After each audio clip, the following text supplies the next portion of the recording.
I think he's achieved so much in such a short space of time. I mean, look at the man. I mean, he's an absolutely unbelievable player.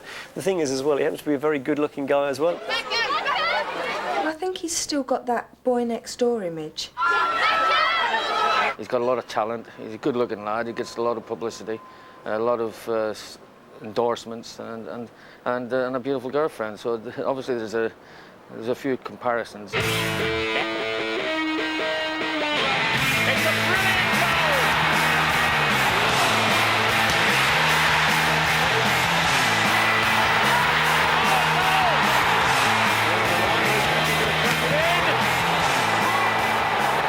Not only does he play well, he looks good. So he can either be the pin-up or he can either be the one to throw the darts at. The little boy who'd dreamed of playing for Man United, had played for Manchester United, was brilliant for Manchester United, and then suddenly it all fell apart. On the night of the 30th of June 1998, one moment of madness from one of our most prodigious talents not only threw the spotlight on him, but put the focus on our whole national game. Wait a minute, he's taking another card out for Beckham. It's a red card for David Beckham. I don't enjoy to send the player off. When you kick an opponent, it's a red card. There's no discussion about that. I think he's a disgrace purely because when he pulls on the white shirt, he represents people like me and all West Ham fans and everybody in the country. And I don't mind him misbehaving when he's representing Manchester United. When he represents his country, behaviour like that is just unforgivable. I think it's time to leave him alone, you know, let's not crucify the boy. He's 7 enough. Let's help the boy. He's a fantastic player. We need him back on track. I've been known to lose it once or twice. I think, you know, every sort of person in the public eye gets their certain amount of publicity and harassment, really. But, you know, I think I can, you know, control it. This is the story of England's brightest hope. This is a young man with immense talent who fulfilled his dreams of playing for his heroes, Manchester United. He became one of the youngest ever footballers to play for England. With model looks and a pop star girlfriend, he had it all. But this summer could have ruined all that. Were his actions part of a wider problem in our national game? Or is the trouble with Beckham really the trouble with the English football system? I think you've got to realise that with fame and fortune comes the pressure. Some people can handle it and others can't. And unfortunately, the ones that can't handle it are under even more pressure. David Beckham was born into a working-class East End family in the shadow of Walthamstow Dog Track.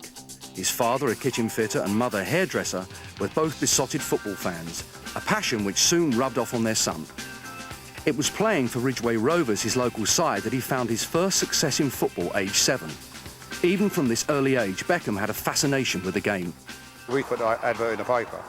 Chase Lane Park is where we started, and that's about sort of 200 yards from David's house. So he heard about it and he obviously came over. He could knock the ball in from a corner right into the middle of the goal without any effort at all, just sheer timing. He had the ability to strike the ball perfectly. With Ridgeway Rovers sweeping all before them, it wasn't long before Beckham's immense talent was soon being spotted by local scouts.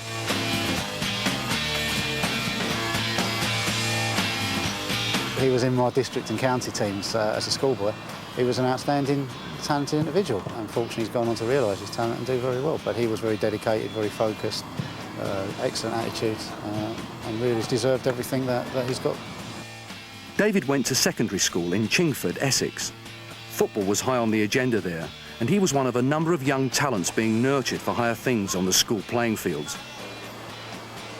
There was a lot of us all in the same teams and come through the same schools, same area, obviously. So there's a good, 7 or 8 of us all grew up together. But if you put a ball or a girl in front of David and asked him to choose, he'd always go and pick the ball up and walk off with that. There was no doubt for Beckham that he would make the grade, but he feared how his beloved Manchester United would spot him down in London. That was until a Junior Cup final at Tottenham, where he was approached by a Manchester United scout. At 11, being spotted by someone like Man United, you know, I remember saying to my mum and dad, you know, they're never going to see me down there because I was playing in London. They're never going to, you know, come down and watch me. And after one game, my mum said, "Oh, this man wants a word with you." And, you know, my mum turned around to me and said, he wants you to go up to Manchester. The excitement, I can't explain it, it was just, you know, unbelievable. I've had all my dreams to play for Man United, and to get the chance to go up there and, you know, do something up there was really exciting. I used to get a lot of stick, obviously, because obviously I'm from London, and supporting a northern team was a bit odd to a lot of people, because most of my mates were Arsenal fans. I don't know where he got it from, but he was a Man U supporter. I think it was from his dad, and I don't know how. His dad's from Leytonstone. David's dad, Ted, I think it was a bit too hard on David at the time, you know, and but that was his enthusiasm, really. We were more friends than father and son. I mean, I told him everything that went on, every club that was after him, I told him, every offer. And when the final decision came, it was really down to him. And there's no other club bigger than Man United, and that is throughout the world, don't care who it is. And David feels exactly the same. On his 14th birthday, he signed to United, a record at the time. But under English rules, Beckham couldn't officially join the team until he was 16. So he spent every summer holiday with the club. At every away game in London, he would be allowed onto the team bench and would pick up tips from his hero, United captain Brian Robson. He used to go up there just holidays, and summer he'd come back after 6 weeks up there, and you could always see he always had an outstanding talent. Problem he was going to have was he was very, very small. Brian Robson had said to him, like, drink Guinness and milk, it'll make you grow. And everyone took a lot of notes, because, yeah, OK, Dave, that sounds good, we'll all try that. And grew to 6'1", so more than pleased for him. Now then. Already, by the age of 10, the media had homed in on this young starlet. Why are you special in the sports world? Oh, I won the Bobby Charlton Soccer School finals, skills finals. Whoa! And by the age of 14, the television spotlight was well and truly on him. We're going to meet one 14-year-old boy who's just signed for Manchester United. But the question is, can he handle the fame, or will he eventually self-destruct like George Best? Even though he wasn't a professional yet, the cameras were following him everywhere from his bedroom to his classroom. He was being heralded as the great new hope for English football. The satellite companies started broadcasting, they came down to the school and done a little bit of them then. He always had media following him from then on. In 1990, he finally reached the age of 16, enabling him to join his beloved Manchester United. However, he had to leave his school and home and move 200 miles away to live in digs. I probably will miss it a little bit, but I'll be doing what I want to do, so... Met his next mum and dad, so to speak, and they're lovely, so we've got no worries. Moving away from London to Manchester, where perhaps he wasn't so well known and where he could be out of the limelight, which as a youngster he was in the limelight in the era, probably was the best thing that happened to him. For me, I've always wanted to play for the first team at Man United. So, you know, that's all I ever wanted to do. I never thought of playing for anyone else or doing anything else. It was difficult, really, trying to get sort of used to him not being there, you know, because we used to watch all the games. We went out to my local football club for drinks, and, you know, we trained together, and, you know, it was a shame, really. It was just like cutting off your right arm. Manchester United became his surrogate family. He was taken under the wing of Alex Ferguson and his backroom staff. The young players had to follow a strict regime of menial duties, club dress code and minimal contact with the media, and all for £23 a week. They deserve to be protected because they're in an age where they have a media hungry for something. And we have to make sure that they're first and foremost the footballers, and they enjoy the football, and they're not going to be distracted or put under pressure by a media that feels the need for it, you know.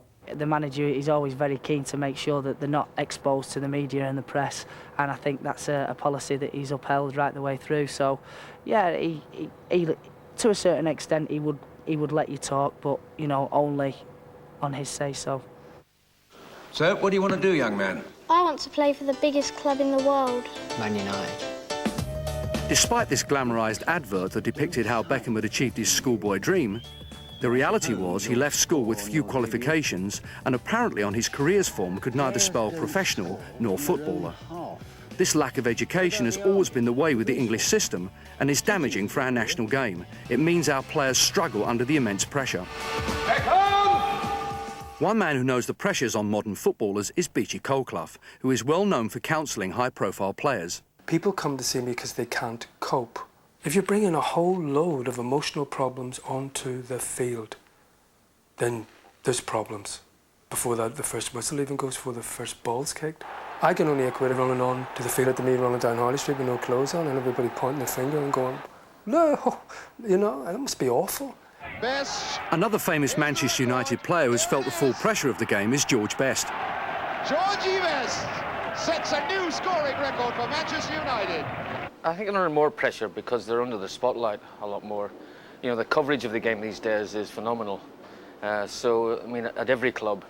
So when the young players do come in, and particularly at the big clubs, they're going to be under the spotlight even more. And the pressure's always going to be there. Like so many other players, George Best responded to pressure by drinking. George went on a path of, and maybe he was allowed to do that, of destruction. He's probably one of the greatest people that's ever kicked a football, left or right foot. He should be a good role model for what not to happen. Alcohol retired George, and I think George Best is, I mean, I'm biased, I'm Irish, I think he's one of the best that's ever been. It never goes away, unfortunately, alcohol. It's always going to be there, and it's always going to be a problem. I'm more surprised that there are so many of them that actually don't go down the lonely road of the alcoholic that ends up in some sort of tragedy.